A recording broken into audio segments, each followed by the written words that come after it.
Even as the presidential candidates plant themselves firmly in New Hampshire for next week, the fiasco that was the Iowa caucus continues to disappoint and anger. As I discussed earlier, the DNC now wants a recanvass in Iowa. Of course, that timing came about when Pete complained about it as Bernie Sanders narrowed his lead. Joining us now to get into the weeds on this mess is our friend and D.C. bureau chief for the Intercept, Ryan Grimm. He was on the ground in Iowa this week, which you probably know if you watched our coverage. Ryan, great to see you. Good to see you guys. What did you make of this whole situation where, you know, this whole debacle is unfolding, partial results, inaccurate results, complete mess? Tom Perez doesn't say a peep.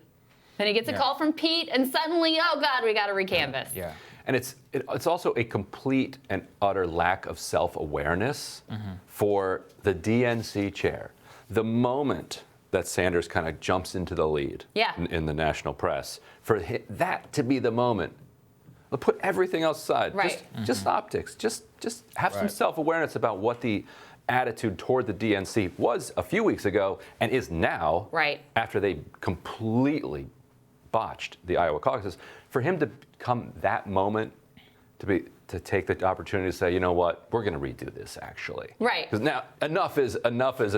And the enough is enough just felt so strongly to be looking at something else. Right. That Bernie was surging because, and as I pointed out, the day before, we wrote a story saying, look, this is not over.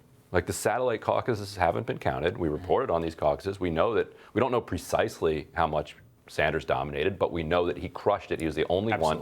And when you crush it, he's the only one who even tried. He organized around it too. He had organizers specifically for going for these.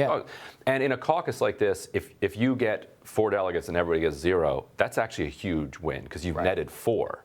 Whereas even at a big caucus, if you get 5 and they get 3, then you only netted 2. Right. So because he crushed it so thoroughly and nobody even bothered showing up at these other ones, that meant that he was going to be able to make up substantial ground. So if you object to that, stop it then. Yeah. Don't wait until it actually happens and then jump in and stop it. Just absurd. And Ryan, what caught my eye in particular is you called this, you basically reacted to the news. You called it corrupt. It's outright corrupt that right after Pete Buttigieg calls the DNC and he intervenes at that moment. Well, what makes you go so far as to say that? You're a serious journalist. I know that you won't level that charge unless it really means something. Because there was reporting from DNC sources that said that the reason that Tom Perez made that announcement is because he saw Bernie Sanders surging in the satellite caucuses, and that bothered him. With CNN reporting, this is not you know, outside of this. CNN's reporting that Tom Perez's specific concern was about satellite caucuses, and as you all reported better than anyone, these caucuses were working class people, they were immigrants, they were Spanish language speakers, exactly the type of people that the Democratic Party pays lip service to, claiming that they value, claiming that they want to bring into the process, and then when they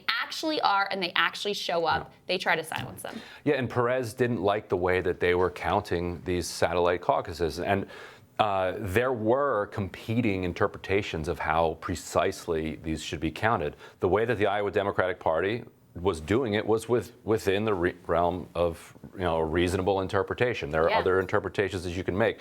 But if there are 2 interpretations of how to count marginalized communities that were organized and came out, you're the Democratic Party, you should go with the one that's more favorable to the marginalized community.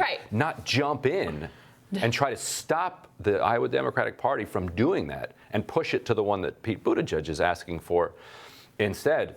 Well, and especially given how many, I mean, every news outlet who has done an analysis of these results of the state delegate equivalents at this point says they're wrong. Right? There are massive errors, riddled with errors and inaccuracies throughout.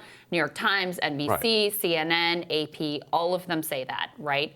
And so, especially when there were so many other errors, that this is the specific concern that you have, where they actually are being counted accurately within the regulations that are out there, that's your concern, is just like mind-blowing to me. It's almost like they're baiting Bernie Sanders supporters to complain about the process.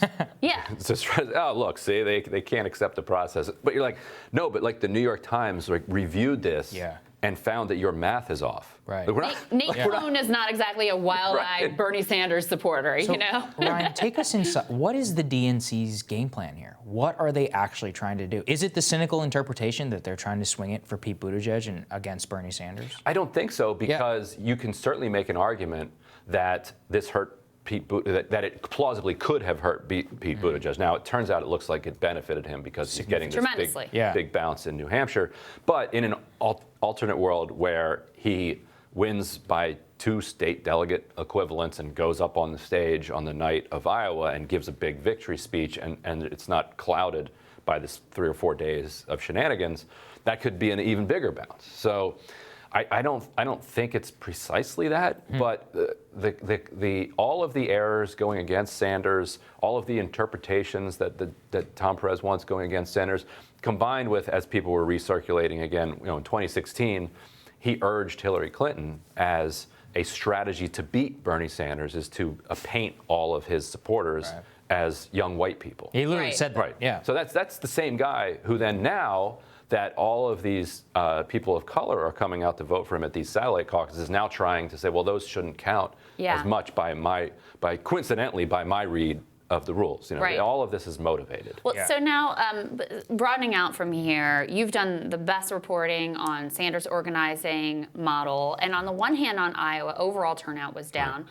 On the other hand, they were able to turn out these communities. Young participation, which is of course the Sanders sweet spot, was very much up. So what did you learn in terms of, is this model actually working? Have they organized in other states in the same way that they did in Iowa? What do you expect going forward? I think what people need to understand is that organizing and enthusiasm is important in a close race, but it's not a magic bullet. Right. Like you have to win the fundamentals as well. And so he won the fundamentals, which put him within striking distance of winning Iowa. And then his organizing and his enthusiastic support kind of put him over the top. Right.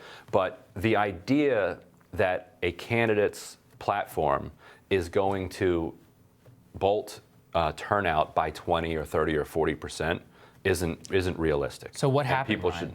I've been focusing on this a lot. Why was turnout so low? Well, there are a lot of different reasons. So it appears it's probably going to be right around 2016 levels. So 172. 2008, there were some structural advantages that it had. It was the Monday after several days after New Year's. So all students, college students, are home in Iowa. So then the difference was about 55,000. So that accounts for a ton right there. Instead, now when you do it in early February, they're all back in college. This time, Biden didn't campaign. Yeah. And so a lot of his people that wanted to support him, he could have goosed turnout. Didn't get the John Kerry bump. Didn't get the John Kerry. Three of the top 5 candidates were doing impeachment stuff. And Jeff Weaver argues that the negative advertising that was up on air, more than $1 million in attack ads, that there's research that shows that in general, negative attack ads depress turnout. Yeah. People are like, this whole thing is a mess. I don't want any part of any of this. Right.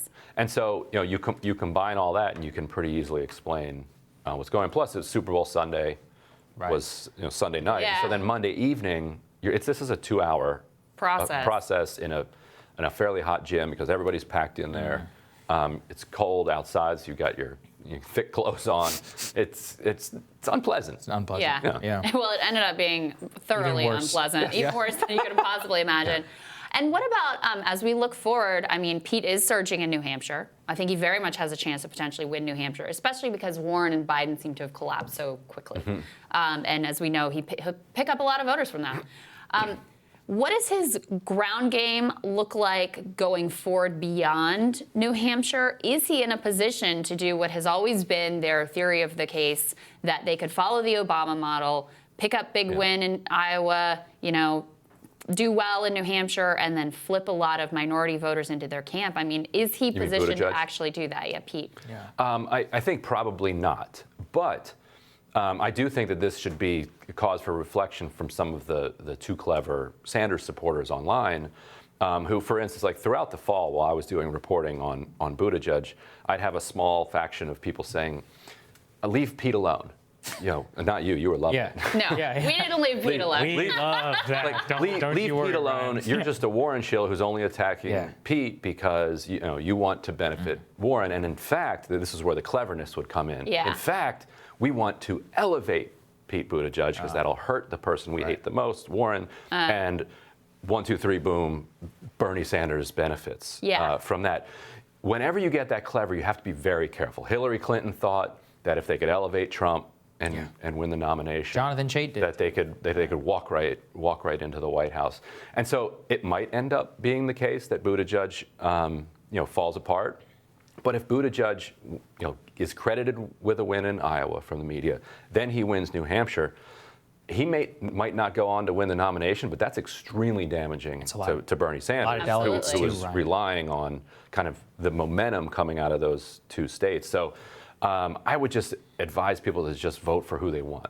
Right. Don't try to play cute about how this person hurt that one, this one. Yeah, just examine the candidates, examine their records, and come to the your own conclusion about who you like. Yeah. I think that's good advice. To answer your question, the last several weeks they've been pivoting towards recruiting volunteers and they call them victory captains all across Super Tuesday, the Bernie Sanders campaign, whereas Buttigieg has very effective organizing operations. He had one in Iowa, has one in New Hampshire. After that, he doesn't have much at all. Yeah. He hasn't scaled. He's really relying on these first we'll get a catapult out of there. The establishment will get behind us. Everybody will flip our way. It's kind of just a hope that there'll be some sort of alchemy that produces a different kind of candidate that can win in Nevada and then on to Super Tuesday. And it's not a great strategy, but it's the best he's got. It's probably the best strategy he could have employed. Right, and so far, with an assist from the media and the DNC, he's pulling it off. Yeah. All right, Ryan, thank you. Great Ryan, to have you. as always. Next on Rising, what does the future of the GOP look like after Trump? We're going to discuss that with a libertarian. That's next.